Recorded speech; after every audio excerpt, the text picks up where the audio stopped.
сам? Нет. Когда приехал? Лет 4-5 назад. Где остановился, где проживаешь? У нас в республике. Макеева.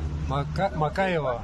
2, корпус 2. В Владикавказе, да? Да. Этого наркоторговца из Удмуртии Малгобекский суд отправил за решетку на 10 лет. Полиция изъяла у него свыше 340 граммов запрещенных веществ. Сотрудники патрульно-постовой службы задержали 41-летнего приезжего из Вологодской области на федеральной трассе «Кавказ» в районе Газиурта во время профилактического рейда. Всего за прошлый год судами республики рассмотрено 214 подобных уголовных дел, связанных с распространением наркотиков в отношении 218 человек. Магазским районным судом Республики Ингушетия в марте 2023 года вынесен приговор в отношении 3 иностранных граждан.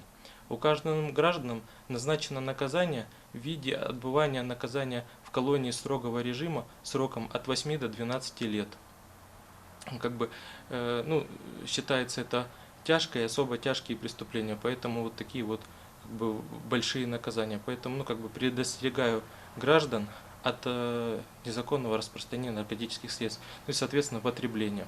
Как показал анализ, на наркотическом учете состоят 1700 жителей региона, а значит, спрос рождает предложение. По данным прокуратуры, в 2023 году было перекрыто 4 канала поставок наркотиков из Москвы и Ставропольского края на территорию нашего региона. В том же году из незаконного оборота изъято 26 килограмм наркотических средств и сильнодействующих веществ. В 2023 году возбуждено 561 уголовное дело в отношении данных лиц в связи с незаконным оборотом наркотических средств, что на 43% больше, чем в аналогичном периоде прошлого года.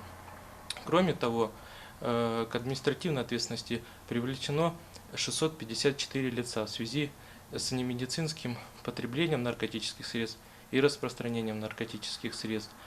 Составлены протоколы административного правонарушения по статьям 6.8 и 6.9. Это, соответственно, употребление наркотических средств и распространение наркотических средств и психотропных веществ. С каждым годом активно растет количество преступлений, совершаемых с использованием IT-технологий. Таких фактов в прошлом году было выявлено 113. За 2023 год раскрыты 4 преступления, совершенных подростками. Сотрудники полиции, представители духовенства, активисты ежемесячно проводят профилактические встречи с молодежью и различные акции. Также среди школьников и студентов проводятся конкурсы, пропагандирующие здоровый образ жизни. Ведь все начинается с мышления. Зарима Ивлоева, Али Зязиков, Магаз 24.